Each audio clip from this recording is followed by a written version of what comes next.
services for people with developmental disabilities. So there's a lot of nice businesses that could go up along with this. As Marianne had said, this area would be really over-congested tremendously by this project. It's very, very crowded already. We already talked about the contamination of the site. No nearby schools for elementary school children. No open areas for children to play in nearby. The closest area is Owen Dolan Park. You have to cross a couple of busy streets to get there, and that's not really a good place for children to play in. So anyway, I mean, it looks like a nice project, but not for this area. So we're all in favor of affordable housing, but not for this area. Thank you.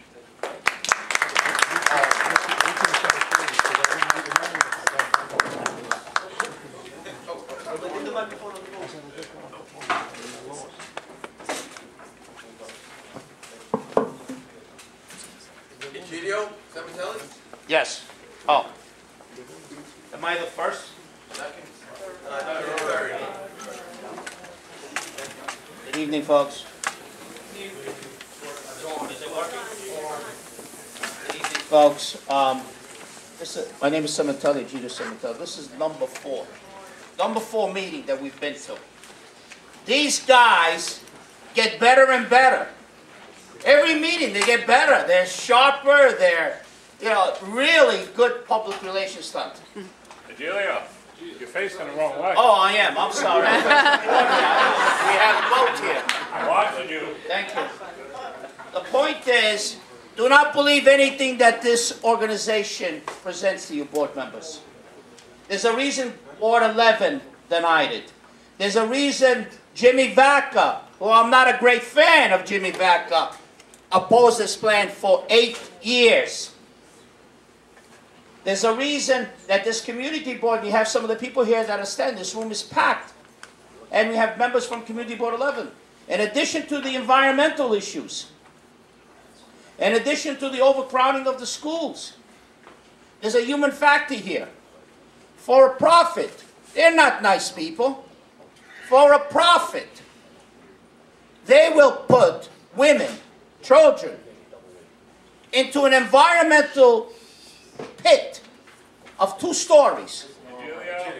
2 stories. Easy with the personal attack. Set the personal attack. Personal attack. We have new rules on Community Board 10 here, so I'm going to try to restrict it. Just be nice. I'm being nice. But this is what basically it comes down to. And then they lie. They lied to my brother union, the carpenters. This organization, New York Partnership, not only has 30 buildings that they have not done one union contract with in the Bronx, but New York Partnership has hundreds of buildings across the Queens, Brooklyn, all anti-union. Shame on Mayor de Blasio if this is affordable housing, where you want to put children and women into an environmental pit. Shame on the mayor. Shame on this organization, and I hope this community board will stand with Jimmy Vacca, will stand with Community Board 11, and vote against this project. Do not deny these people this opportunity to make more money on poor children, poor women, and families, and again, to put them into an environmental pit 2 stories down. Shameful. Shameful. Thank you.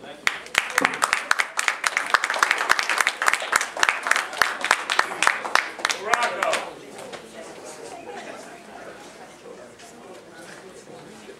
Adelio, Yes, sir. you're not filming Will? What?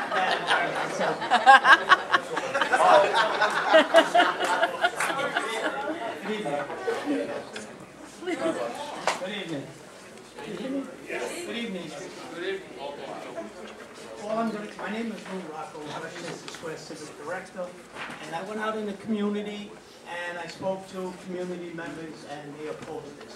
They opposed it for similar reasons, and what I'm going to say is almost the same things people have been saying, repetition.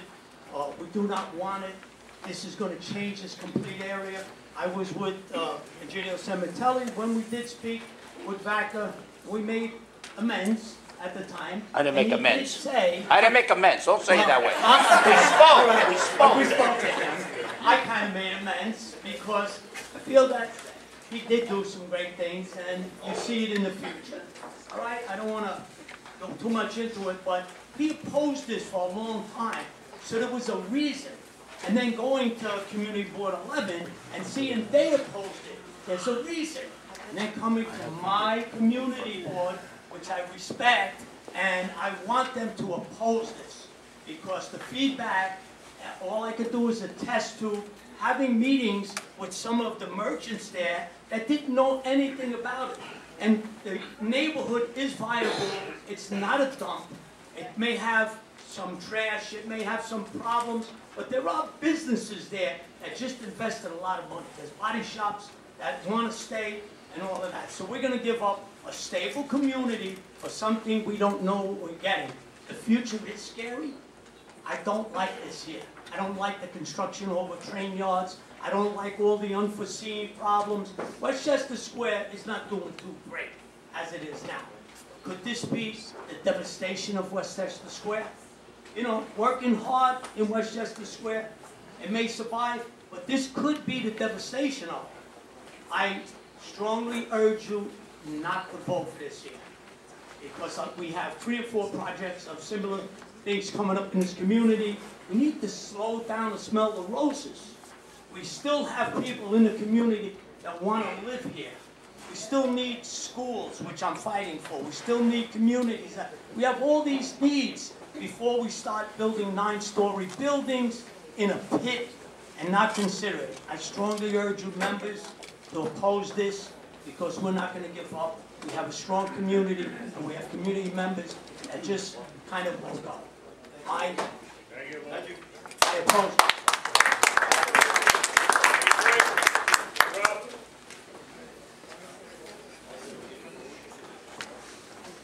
Good evening, Community Board 10, Chairman Sullivan. I want to, and the community at large. I live near Westchester Square, and so I've gotten to see and know Westchester Square since I was a young child. I think, Mr. Chairman, I think it's very disrespectful. There was an issue about having sidebars. It was very disrespectful to the speaker that we're not paying full attention to the board.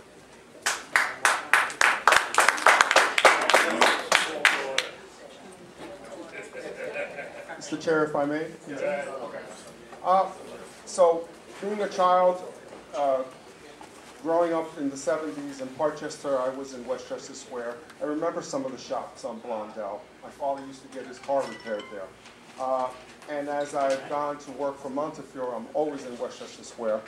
And that road is not meant for built-up area. It's a pass-through road. And my concern also is that I've gotten to learn about the residents that live there. And this is something that I went through when I was working for Citibank in Long Island City. And now you know all the towers that are there. And there was a concern, and they always were concerned about a lady holding out. And the son wouldn't sell the property, and then he went because he wanted to take care and make sure that he took care of his family. I don't see that happening with this type of city administration. I think that the city planning actually assists developers too much, and I don't want to get into a big thing about that here, but I do want to say is that I think it's a responsibility for the members of this board to understand that Community Board 11 voted this down because in their perception, they see that if they allow this development, it will stagger to others.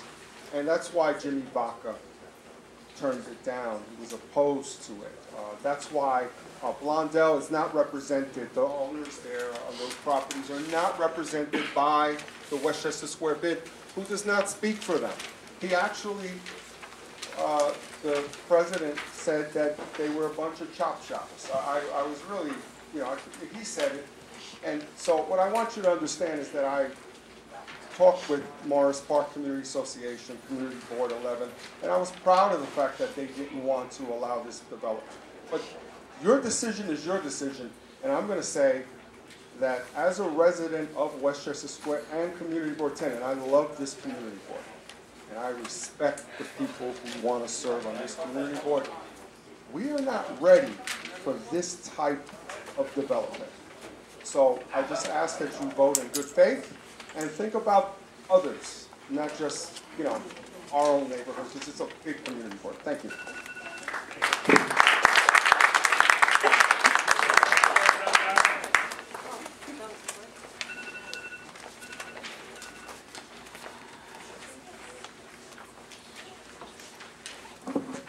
Hi, how are you? I'm here regarding 3B on your agenda, meeting conduct. This is you. This is only So for we're one going to vote on this item today, After this is closed out, we're going to full on. and I would like to make a remark on No, it. we'll open up the public. Then I apologize. So I have one comment. Committee Board 11 voted no. And this project is going to be built on the service line within Committee Board 11. All I have to say, and I reside in Committee Board 11, that you have to respect Committee Board 11 members and their community to go along with their vote, which was basically no. And my reason why is because the schools in Committee Board 11, per the EIS report, is over 140% over capacity between pre-K to grade 5. Those are years that are most essential to those grade levels. We cannot disadvantage children of those ages and deny them a future in Committee Board 11. So I plead with Committee Board 10 to go along with my Committee Board 11 and vote no. Thank you so much.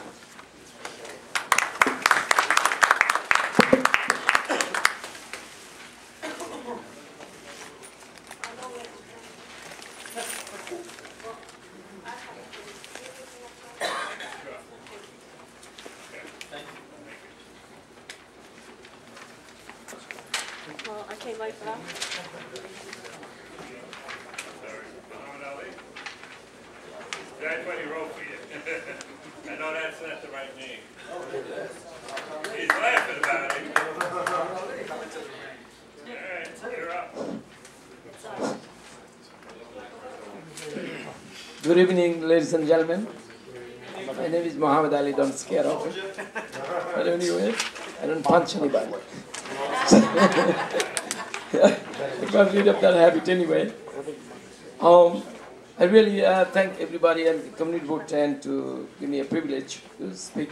This is my first time to be in the Community Board 10, to attend a meeting like that.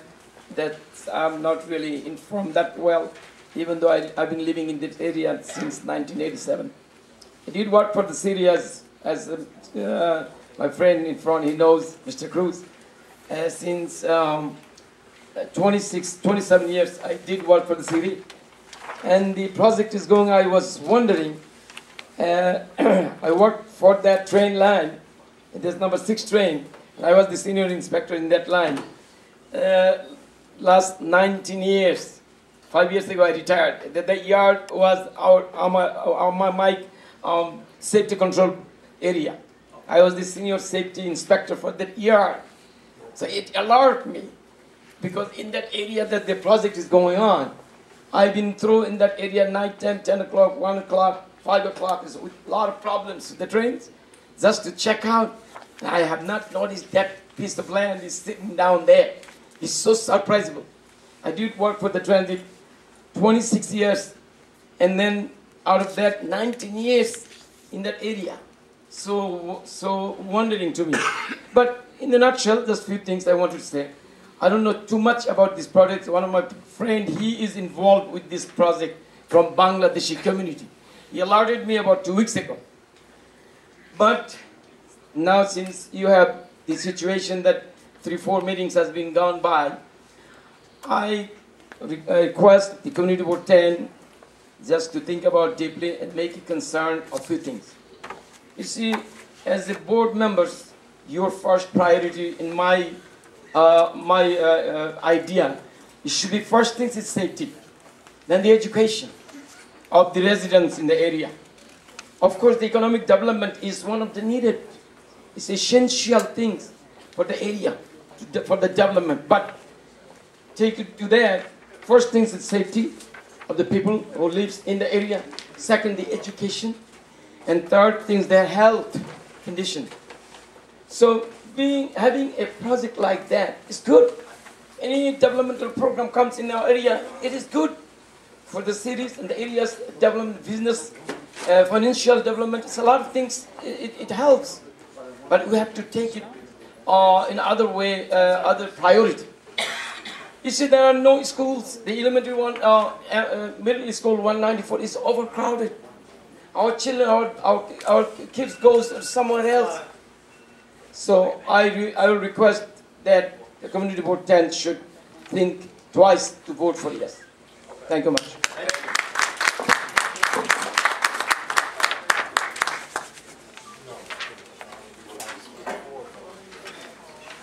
Raphael Schweizer.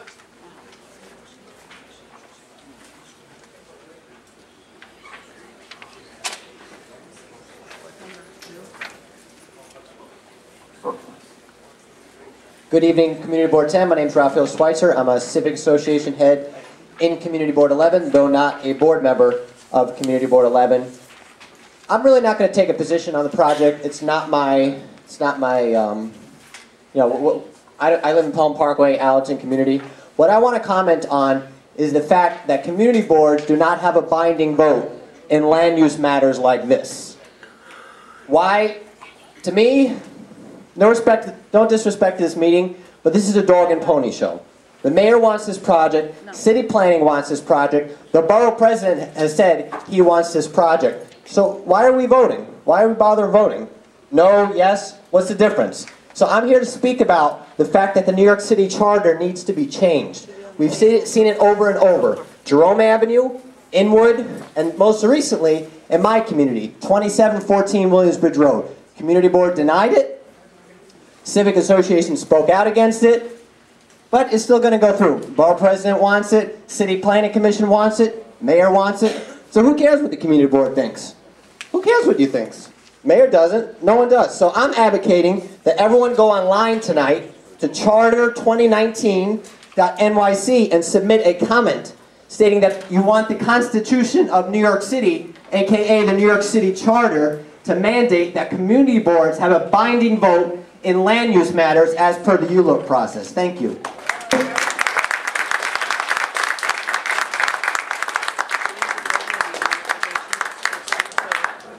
Sandy Love.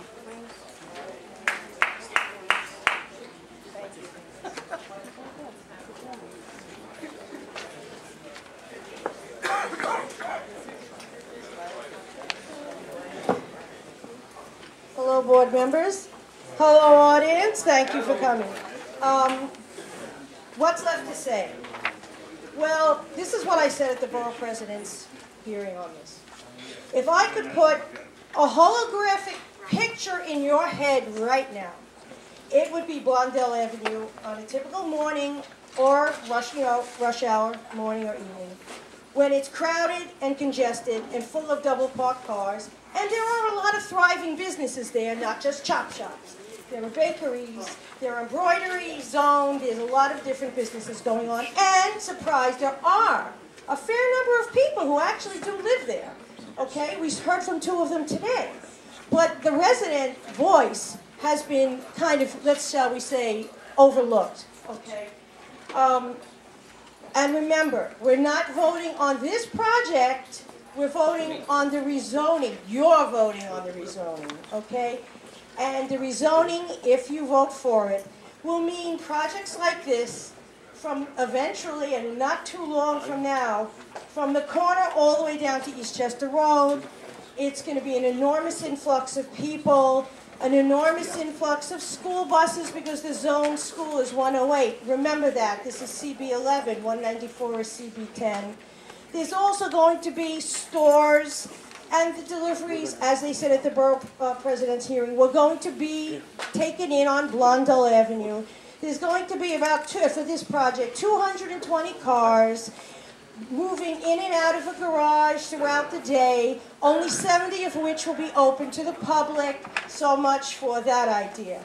So basically, that's what I wanted to say. You heard it was a brownfield area. Did you hear it was also a flood zone? And the water table is also 6 feet below the surface, okay?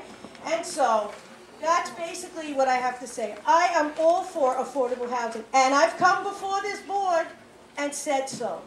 But this location, to build the kind of development they want to build on this street, is ridiculous. The street doesn't have the infrastructure for it. The community doesn't have the infrastructure for it, and it would be a disaster. I'm begging you, asking you, please do not approve this zoning change.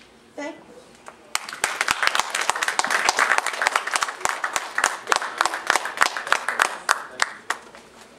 So, right now I have, I think it's 8 or 9 speakers from local, I think, Carpenters Union, 1212? Yeah. Or 212, sorry. Can I have just 1 or 2 of them come up and speak, or do you all want to speak? Okay, go ahead.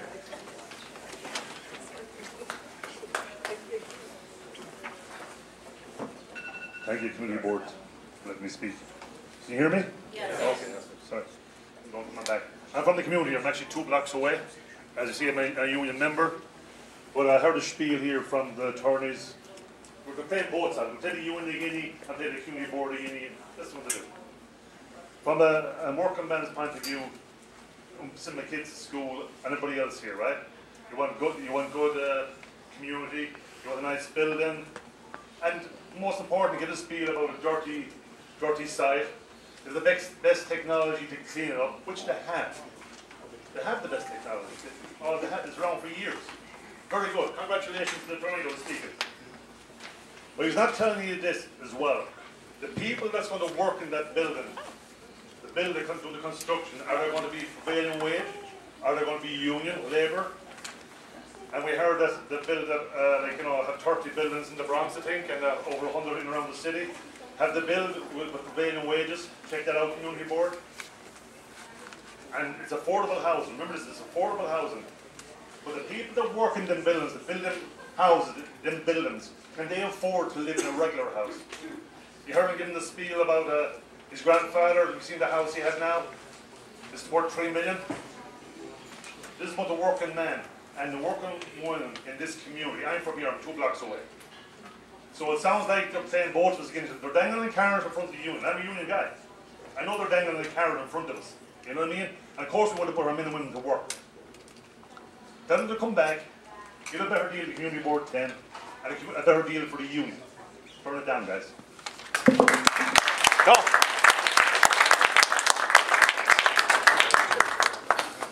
Do I have one more? From the union? Before we close out the public speaking portion. But everyone that wanted to speak, they're going on record, whatever way they checked it off there. The rest of the union guys. Go ahead. How you doing? My name is Carlos Pareto, from Local 157. I live in the area here. I've been in the Bronx about 15 years now. And I remember it was a big controversy when Jimmy Vaca wanted to put East Tremont on the road diet. And everybody said, no, you can't do that, you can't do that. It's crowded already there. And so the road diet went through. One day, I'm driving through East Tremont, and it was rush hour time, and I said, oh my God, the road diet works. The traffic was flowing nice. A lot of times we're against change, but sometimes change is a good thing, you know. There's buildings all over the other boroughs. Manhattan's going up like crazy. Brooklyn is going up crazy. Everything is going crazy. And this could be a great opportunity for us, or it could be a chance to be left behind. Everybody else is building, they're getting priced out of Manhattan. They're getting priced out of Brooklyn, and out of Queens. The last place left is the Bronx. We're going to need affordable housing in the Bronx. There's going to be retail space downstairs. Okay, it's going to be a place for small businesses to move in. There's a lot to consider here. And as I said with the road diet, it works. You know, we're for this project. We hope it goes through. And as I said, you have the laws and regulations of the EPA to make sure that the contaminants are taken out properly and so forth. And, you know, we have watchdogs for everything now, you know. And we just, you know, something to take into consideration. Thank you. Thank you. All right, at this time, I'd like to make a motion to close out the public speaking. Motion to close out the public speaking By session. Tony and Raquel, all in favor? Any opposed? Any abstentions? So carried. So now we're gonna.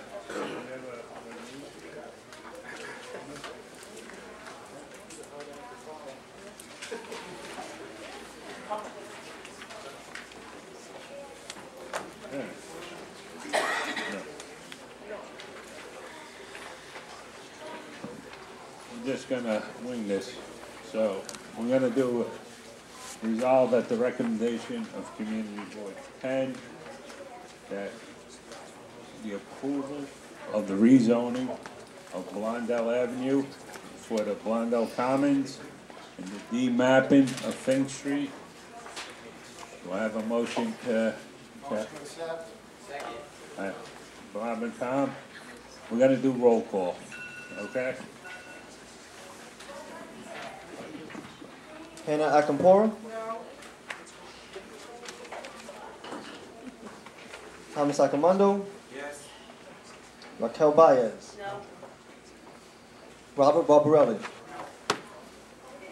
Robert Peter? Yes. Peter Cantillo? Yes. Taisha Chambers? Colonel Chin? No. Andrew Sharico? No. Lauren Council? No. Michelle Davila? Terrence Franklin? Irene, oh, excuse me, Irene's not here. Dr. Debbie Hunt? No. Dorothy Kranicki? No. Jake Cool? No. John Moreno? Yes. Mary J. Musano? No. Denise Noble? No. Justin Ortiz? Yes. Christos? Yes. Lou Popovic? Yes. John Robert? No. Ruben Rodriguez? Yes. Bishop Nancy Rosario? Nick Sala? No. Tony Salabini? No. Tom Smith? No. Janine Thomas Smith? Mr. Chair? No.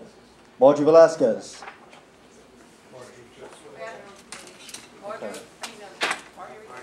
Okay. Stephanie Woods? Yes. Yes. Okay.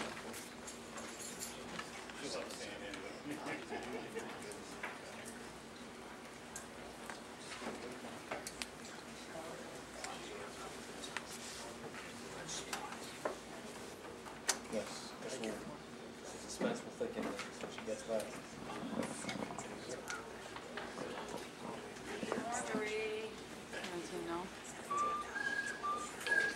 I texted her.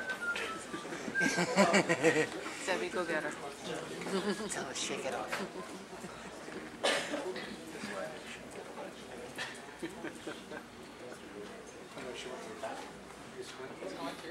She's not a swing vote. So right now, it stands 12 yes, 17 no. Let's all stare. And one abstention.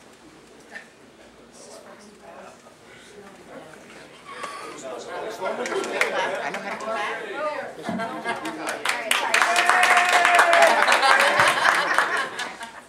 Can we have your vote on this, please?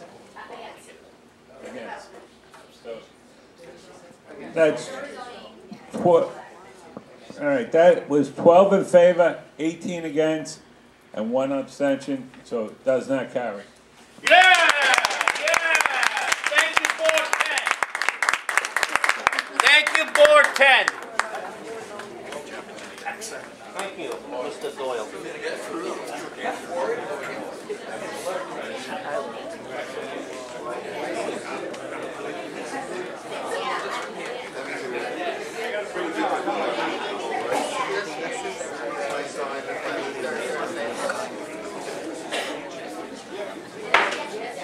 Real quick, come on. Can I have a motion to close the public hearing? Motion to close the public hearing. So carried. So right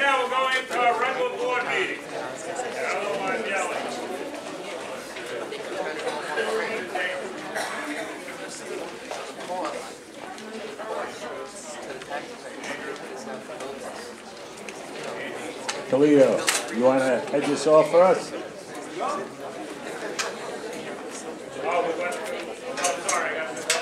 Go over again, sorry. Man, who's this? James Black.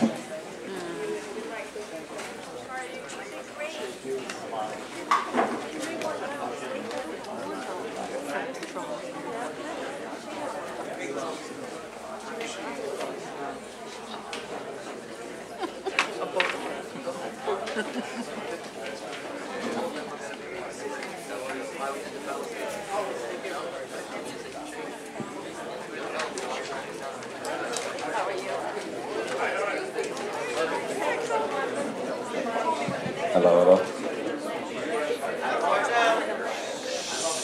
You need to speak, go out in the hallway, please. We got a meeting to start now. Thank you. Thank you for giving me the opportunity to speak in front of the community board. Appreciate that. So my name is James Black. I'm a solar specialist. I work with the New York State Government initiative to bring clean energy to New York. Quiet, please. Sorry about that. I work with New York. I work with the Clean State Initiative to bring clean energy to New York. Right now, there's a big program going on where a lot of people are going solar and bringing and leading America off of the fossil fuels. So that's very important. I am too from the Bronx, so it's an important thing for me. Government Andrew Cuomo, he has the REV program going on right now, which is the reforming the energy vision. That's what's going on, and it's going to be a great thing for New York. And right now, it's like the Bronx, we're a little late to the party. So right now in Brooklyn, Queens, everybody else is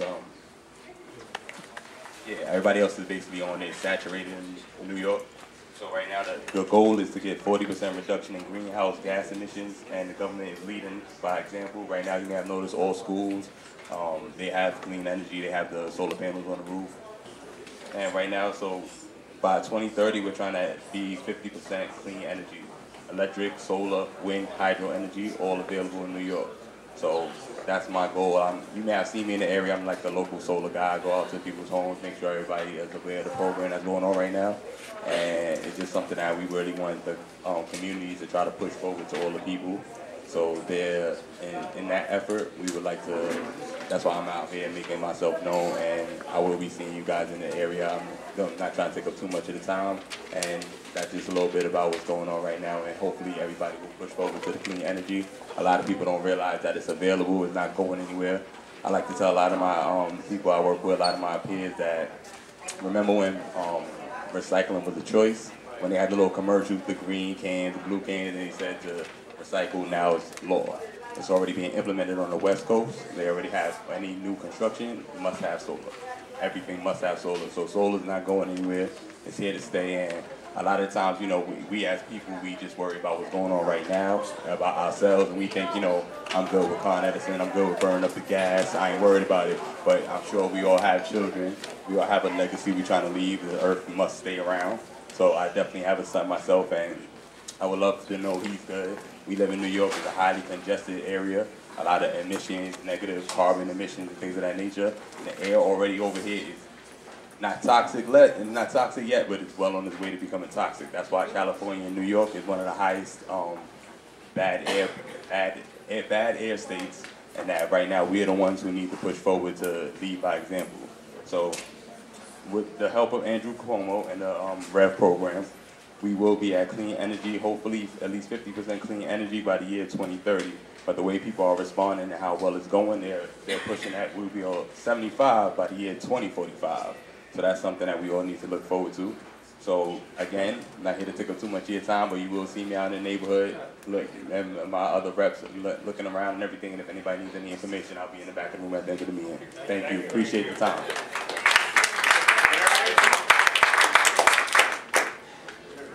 Mary?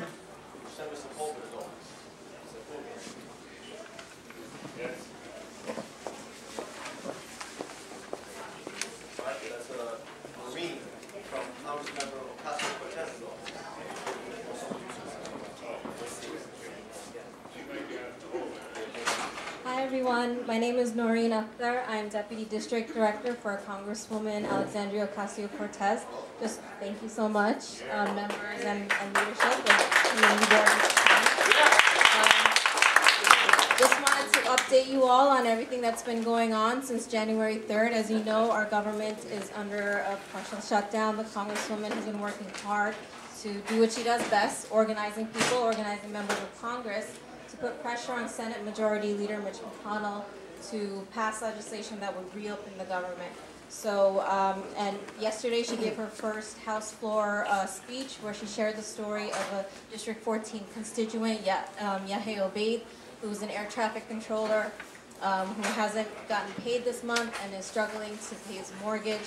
So we are trying hard to uplift those stories. If you're a federal employee affected by the shutdown, please reach out to our office. I don't have business cards yet, again, shutdown, but I'll be in the back if you'd like to connect with me and share contact information.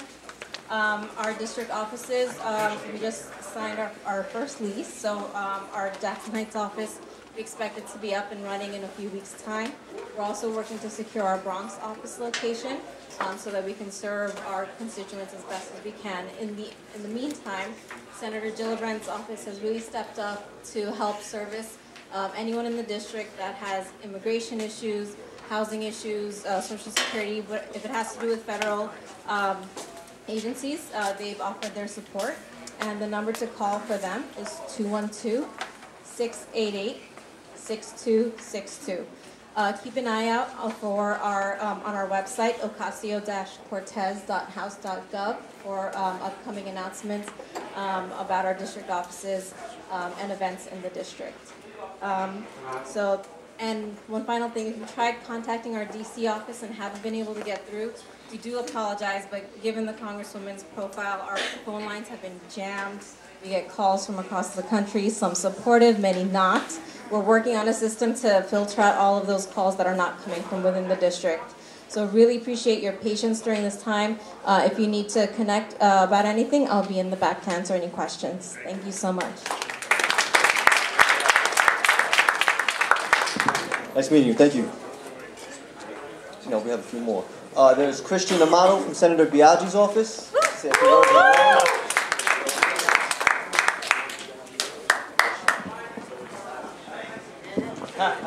I'm good. How are you?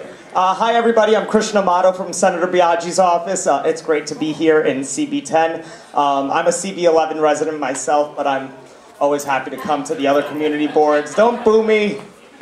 It looks like you guys accomplished a lot today. I'm happy with the way things turned out. Just a couple announcements. So this week, our freshman senator, Alessandra Biaggi, was a co-sponsor on a number of bills.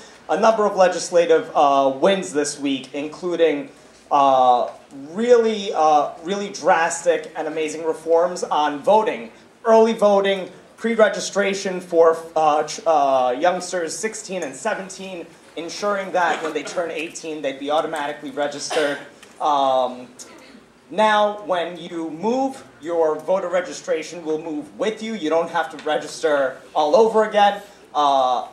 Early voting, you can vote as early as 10 days. You can vote by mail. So some really historic voting reform. The biggest one being closing the LLC loophole. So, yeah. So I want to thank my boss, Senator Alessandra Biaggi, for helping pass that. That's something we campaigned really hard on, so it's amazing.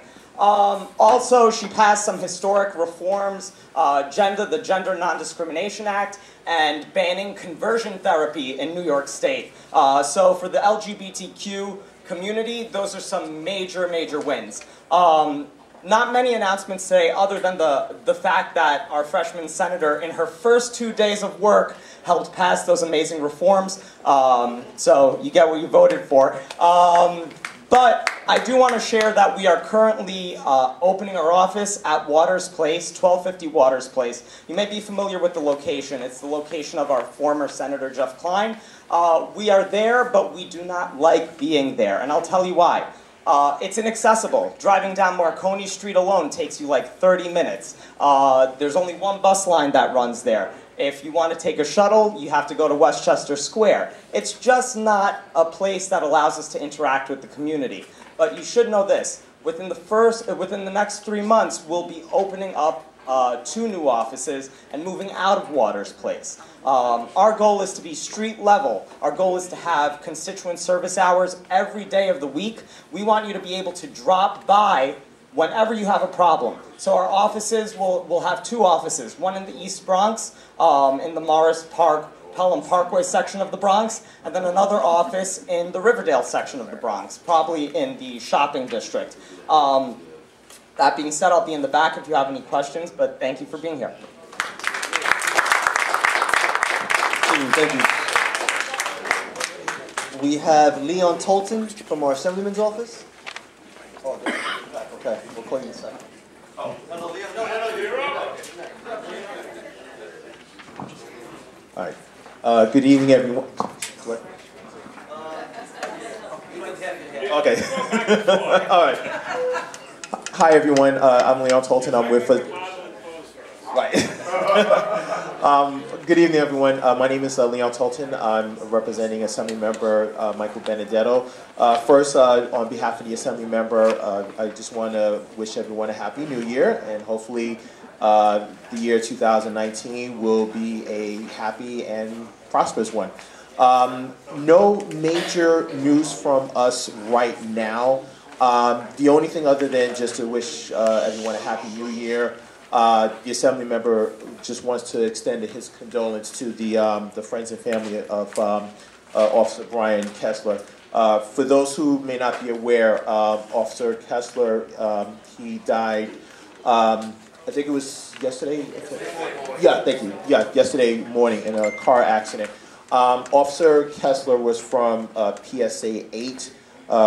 Which is actually within the Assembly Member's district, so he just wants to send his regards to his friends and family. So with that, and I don't mean to end on a sad note, but if anyone needs any help from our office, we have, for those who don't know, we have 2 offices. One that's on East Tremont, which is actually not too far from here, and the other one, which is where I'm located at, in Co-op City in the Dreiser Community Center. So I'm here every month, so if there's any issues, feel free to reach out to me. Thank you. From Senator Sepulveda's office, Miriam Torado.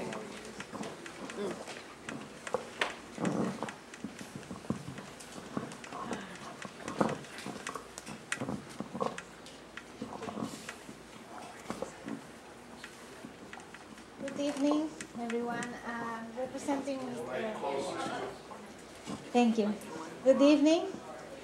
From Mr. Sepulveda's office, we wish you a Happy New Year and wealthy too. Our office hours are from Monday through Thursday from 9 a.m. to 3 p.m. and Fridays now we have the hour from 9 to 12. You don't need any appointment to go to our office, just first come, first serve. The next event that we're going to have is the office housing clinic that's going to be in our office at 900 Royal Place here in the Bronx. And it's going to be on January 31st from 6 p.m. to 8 p.m. It's going to be for assist with repair issues, tenant harassment, no payment proceeding, and succession rights. If anybody have any issue, I'm going to be available to address it. And thank you so much for your time.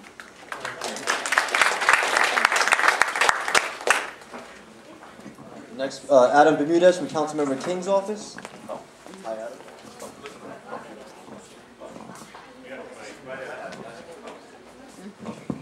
Hello, everybody. I know it's getting late. I'll try to make it real quick. We are having a Valentine's party for seniors. It's going to be in the Co-op City area, so please let us know if you would like to come by. If you know any seniors who want to come by for our Valentine's party, it's going to be delightful. I know you're going to come by. Bring some people. And we passed some legislation recently. The City Council passed a number of bills on school buses. You might have heard in the news over the past year. There's been a lot of different issues. When there was the big storm, there were kids stuck for hours and hours. So a number of different bills were passed. Our bill was involving time. I mean, no one's tracking, time with buses, and some of them take an hour and a half. So it's going to get us some useful data for planning in the future. So my name's Adam. That's it. Have a good day. From our Comptroller's office, Anderson Ortiz. Ladies and gentlemen, 2019, the year of the tenant. And I mention this because the Comptroller of the City of New York, Scott Stringer, who I have the honor of representing, my name is Anderson Ortiz, has declared so. And we're just not talking about tenants, but we're also talking about homeowners. You see, right now, currently, there are about 515,000 individuals who are in the front line of losing their house, or in the front line of not being able to afford where they grew up at and the neighborhood that they have seen progress. The city has promised to build affordable housing. Yet in the plan so far, we have built as many affordable housing units for individuals making about $150,000 compared to individuals making about $47,000 and below. Let me repeat that again. We have built as many as affordable housing units for individuals who make $150,000, as well as individuals who make less than $47,000. 2/3 of those individuals make less than $37,000. Another 20%, $47,000, and then the rest above that. Yet we have 62,000 individuals who every night sleep in the homeless shelter. 20,000 of them being children. We promised that we were going to build 5% of those units for those individuals who are currently homeless. Yes, so far in almost 4 years, we have built 1%, just a little above 1,200 units for individuals who are currently homeless. So what do we want to do? The Comptroller of the City of New York wants to make sure that he redirects the plan about how affordable housing is currently being built. We want to make sure that we set aside 50% of those units for individuals who are currently right now in the homeless shelter system. And Councilmember Salamanca is also supporting him, sponsoring the bill to do the same. But we're just not talking about tenants. We also want to make sure that we target homeowners who are currently right now suffering from property taxes that are too high. Or individuals who are of a medium household income who would like to buy a property and yet they have to pay extra amount of money when it comes to property taxes when buying their own property. So this year, as we want to continue to make sure that we progress as a city, we want to make sure that we also continue the promise of affordable housing, because there's no need why a ticket to come to New York City should be a $2 million condo when we have built this neighborhood here in this city for so many years. As I conclude, we know that currently right now, unfortunately, the derivative of the actions of certain individuals in higher power are creating a lack of hope, perhaps, in so many individuals' lives. But let there be no mistakes that here is the reflection in this meeting of the spirit of New York City and how we can continue to be strong. Thank you. God bless you. If you have any questions. Thank you. Andy Toledo for the BP's report. I'm good to see you, man. It's been a while. Good evening, everybody. I'm gonna have to steal Anderson's entrance. I'm pretty bland. All right, guys. Good evening. It's been a number of years since I addressed this board, so it's welcome. Glad to be back. Very quickly, for those board members that are up for reappointment, by now you should have received your reappointment application. Just a friendly reminder. If you are up for reappointment and you have not completed your sexual harassment training, by the time of your reappointment, you will not be reappointed to the community board. So if you fall under that category, make sure you make arrangements with Matt, go to the board office, and get that training done. The link is still open.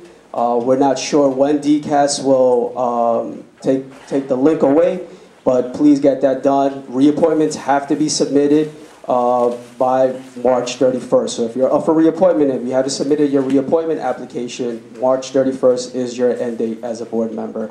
I brought with me some community board applications, so if anyone is interested in serving on the community board, I brought with me about maybe 15 applications that are in the back table.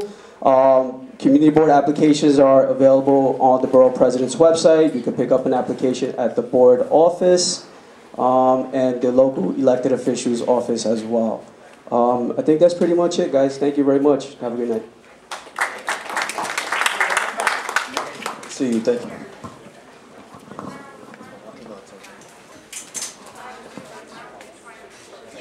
Right now, I want to go out of order. I want to get right into the voting of the resolutions. It's starting to get late. We had a couple of board members leave already, so if we got time, we could go back to Matt's report afterwards. But just a quick announcement in case anyone forgot from last year. He's trying to run out before I do this. Matt's birthday is Sunday.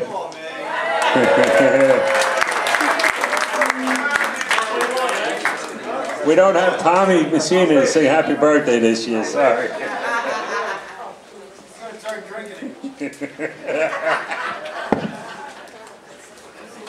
I'm not saying a word. Okay, so, are we ready over there? We're gonna go right into the voting there. Andrew, we ready? Good. We're gonna put a floor motion up. This is for the grievance policy that was provided to everyone in January. And then again, I believe in March or April. And with the behavior we've had with different things, I feel that we cannot wait. We will vote the grievance policy in now, but the document group will be still editing it and putting it into one document along with the bylaws and the nomination. But I don't believe we have, we could wait much longer. We have to get control. We got to make things flow quicker. So I'd like for a motion to accept the grievance policy that's been presented to us twice already. John Morano and Bishop Nancy. Sorry, Tom, she was quicker. All in favor? Aye. Any opposed? Any abstentions? So carried. So now, there's another resolution there. Yeah. Oh. That shouldn't even be a resolution. It should just be, does anyone have any changes? If we went through parliamentary procedure, remember that. Oh, we could do the, anyone, can I have a motion to accept the minutes from last month's meeting? Thank you. All in favor? Any opposed? Any abstentions? Thank you again, Bob, for me overlooking that. So we already did that one on the front page, the 3B, meeting conduct, that passed earlier. We did it before the ULUP hearing. Okay. Now we're talking about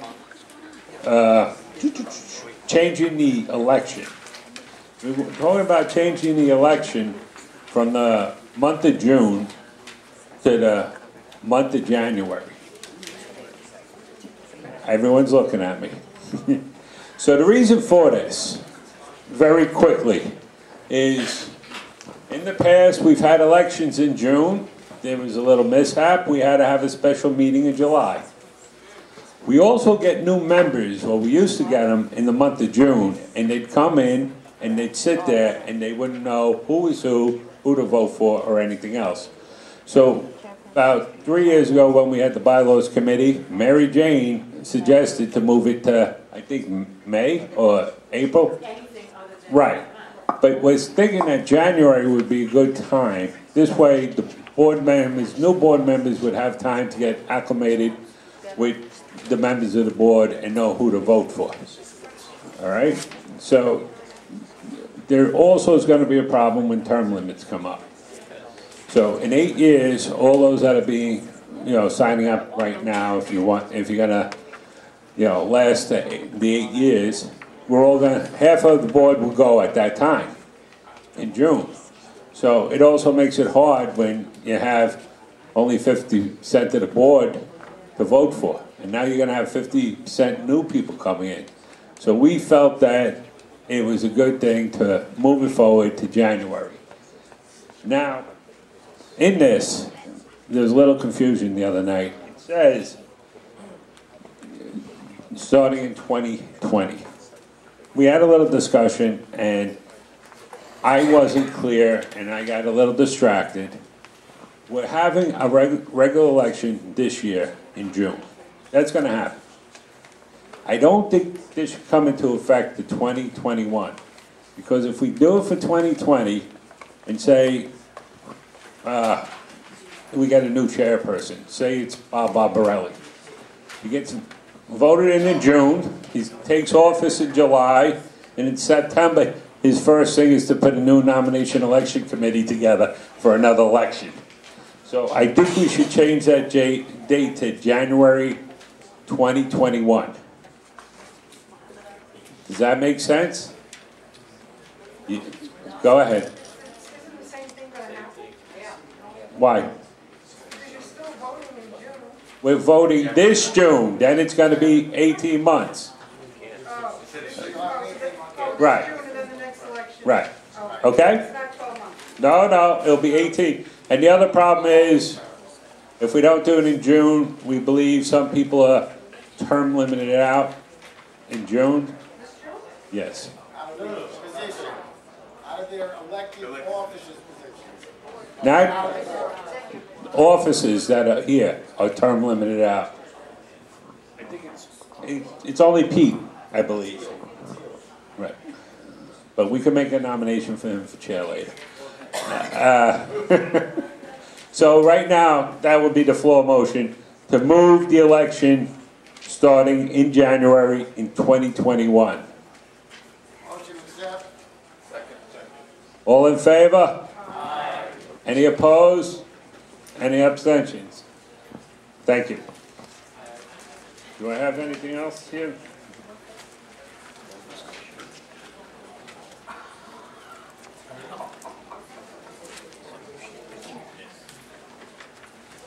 The standing rules we did, so I think I'm done, right?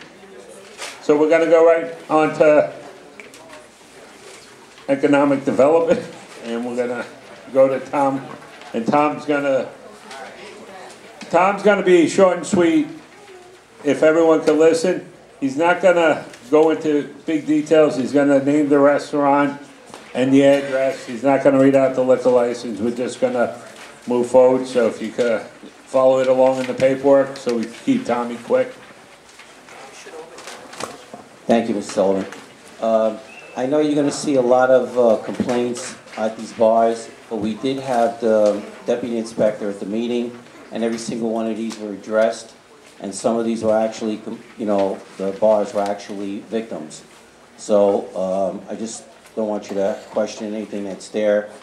Every single complaint or that was filed was vented with the deputy inspector, and the committee was satisfied with everything that he said.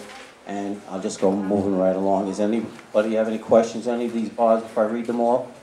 The committee voted everything. It was unanimously, okay? Like I said, we had the good fortune of having the deputy inspector there and his officers. Okay, Julesbury Lounge, 135 East, Julesbury Lounge, 135 Westchester Square. The license number is 1267534, which expired. Okay. Okay, good. All right. Chirping Chicken, 3048 Bureau Avenue. White Cross Fishing Club, 750 clearance. Sam Post, 1530 Hudson to the River. Redwood Pleasure Club, 2680 Schurz Avenue. Harlem Yacht Club, 417 Hunter Avenue. Mayhem Club, 658 Lawrence Avenue. TD Memorial Post, 1456 Shore Road Drive. DA Club, 665 Shore Drive. Pelham Bay Cafe, 1738 Edison. Outhouse Cafe, 140 Reynolds Avenue. Marina Del Rey, 2894 Shores. Bonsonia Yacht Club, 1518 Ellsworth Avenue. 518, I'm sorry. Morris Yacht and Beach Club, 25 City Island Avenue. Leonard Hawkins Post, 165. 156 550 City Island. Resolved.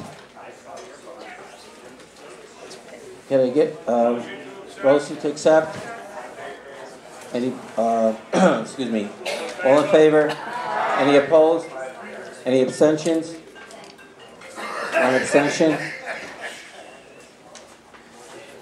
Then we went on to new licenses. El Fagon, 1368 Castle Hill Avenue. Their new licenses. There's hours are going to be 7. Don't forget about. Okay. Brew Cafe, Bar Cafe, 2939 Wilkinson Avenue. Can I get a motion to accept? All, any abstent? All in favor? Any abstentions? Thank you. It was 2 change method of operations. Park on 4005 East Tremont Avenue. Man overboard, 247 City Island Avenue. Can I get a motion to accept?